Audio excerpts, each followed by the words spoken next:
are spinning.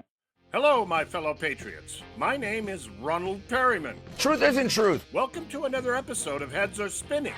Their heads are spinning. And yes, after so many days now, under the communist rule of one Joseph Biden, not to be confused with Joseph Stalin, I know how that could happen. But anyways, we continue to persevere, regardless of the tyranny of his current obsession with protecting us all from that monkeypox thing. I'm still not quite sure what that is, but I'm thinking like you, that it's just another attempt by the deep state to vaccinate us all with those tiny liquid radio transmitters. You know, to monitor our every movement, even our bathroom habits.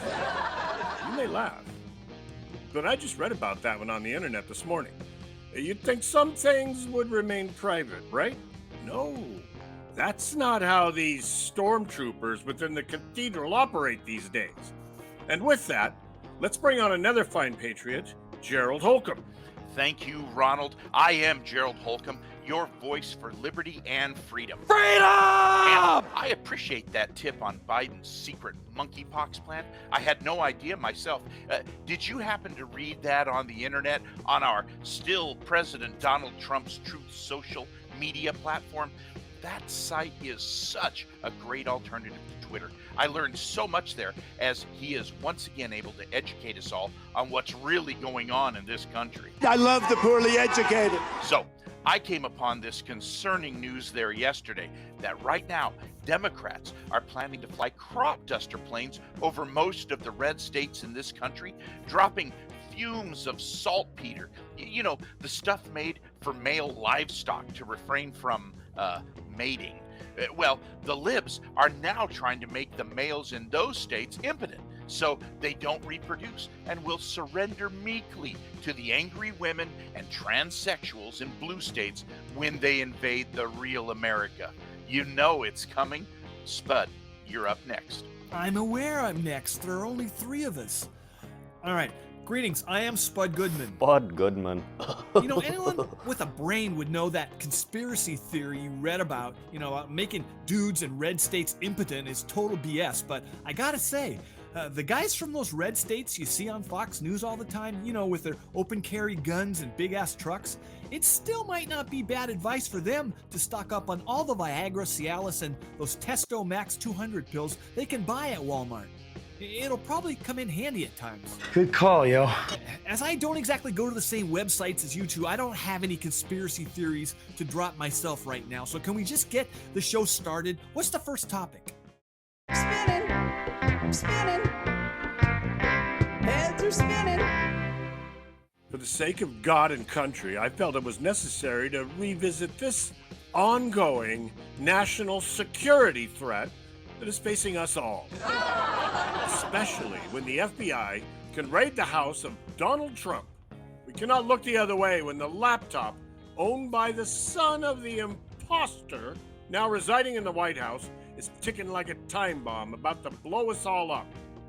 I say to you, my fellow patriots, there is no greater danger facing us right now than the Hunter Biden laptop. Recently, I have opened up a spreadsheet with all the potential possibilities that could be now sitting on the hard drive of that Dell Inspiron 16 Plus. He bought it at Best Buy, I believe. Keep that in mind the next time you set foot in one of those stores. Anyways, what do you think of the laptop, Gerald? Oh, Ronald, don't get me started on that deep state invading Mar-a-Lago, the home of the greatest president in our history. But to answer your question, you've brought up a topic that all Americans must turn their attention to now: Hunter Biden's laptop. It is truly the number one issue that our country needs to face head on. I mean, what's the holdup? How long must we go on worrying about the contents of that laptop? And what do you think our pretend president, Joe Biden, has done about it? Has he at least given his son a stern talking to about the responsibilities of owning a laptop? I bet that little brat has still not told the authorities what the password is. Maybe a weekend at Guantanamo Bay would jar his memory. Spud, what do you have to say about this national security threat? Hunter Biden is an acknowledged drug addict, now in recovery, I guess. So yeah, I'm sure there might be a hell of a lot of dick pics on that hard drive, and yeah, probably many really astute business deals he dreamed up while smoking many vials of crack, but there are no threats to our national security on it.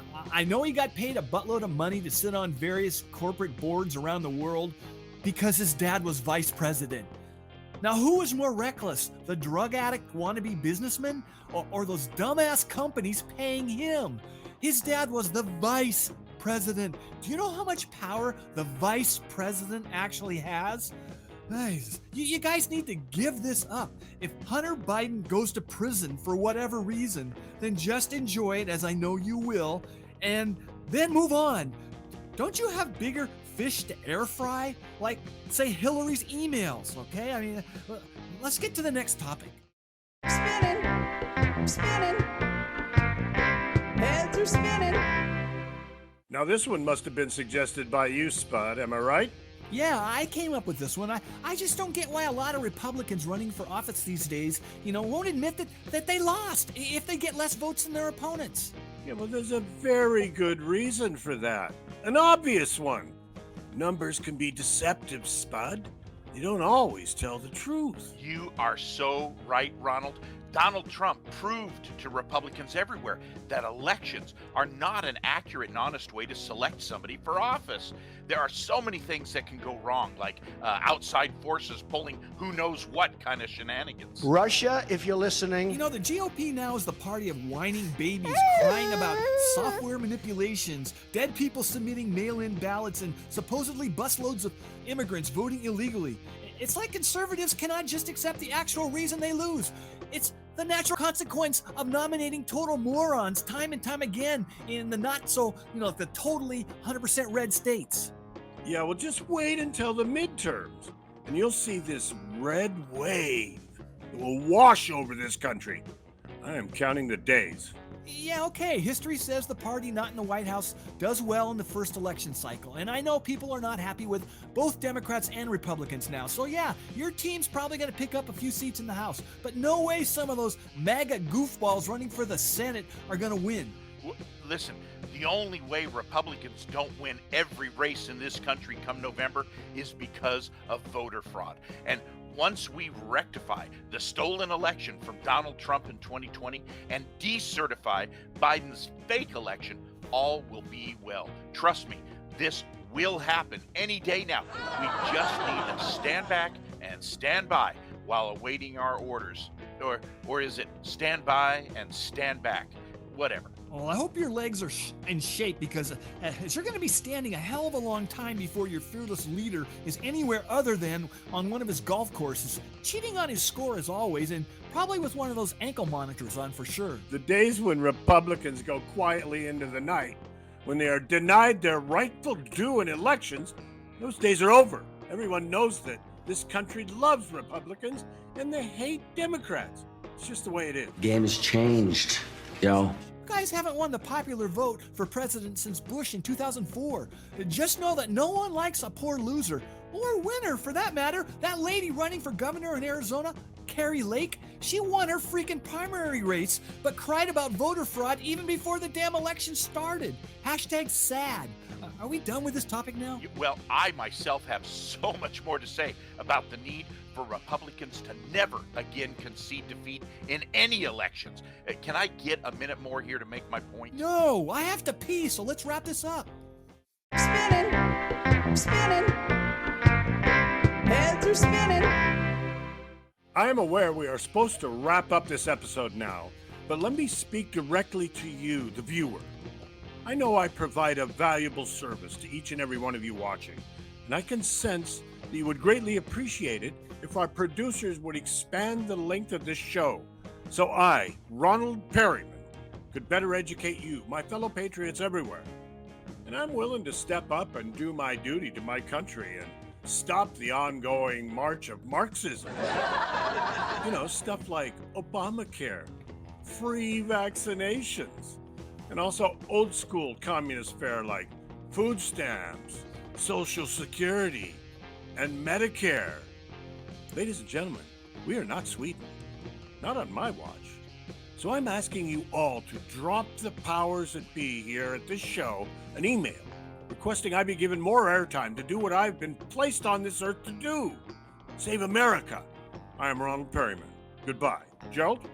Well, you really moved me, Ronald. I, too, feel I was put on Earth by God to save us all from those darn liberals.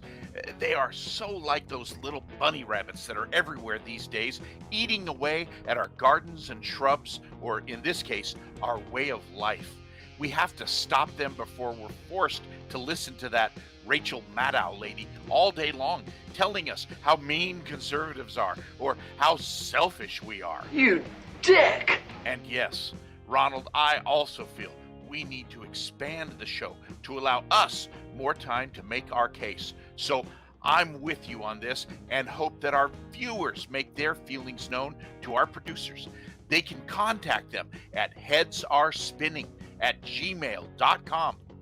All right, I am Gerald Holcolmb, your voice for liberty and freedom. Freedom! Spud, don't you agree we need to expand this program? Hell no. Like I just said, I need to pee right now. As old as I am, my bladder can't handle a longer show.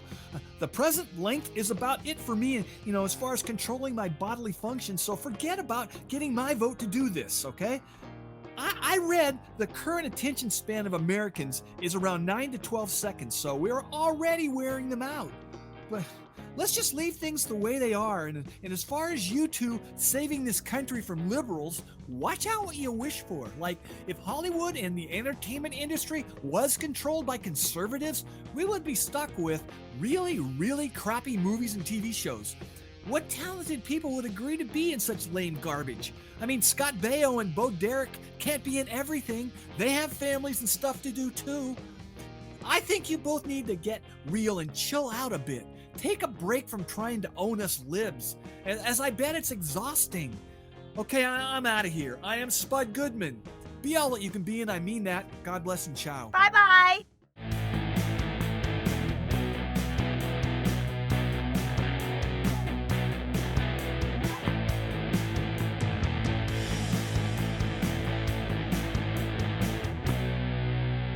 Heads are spinning.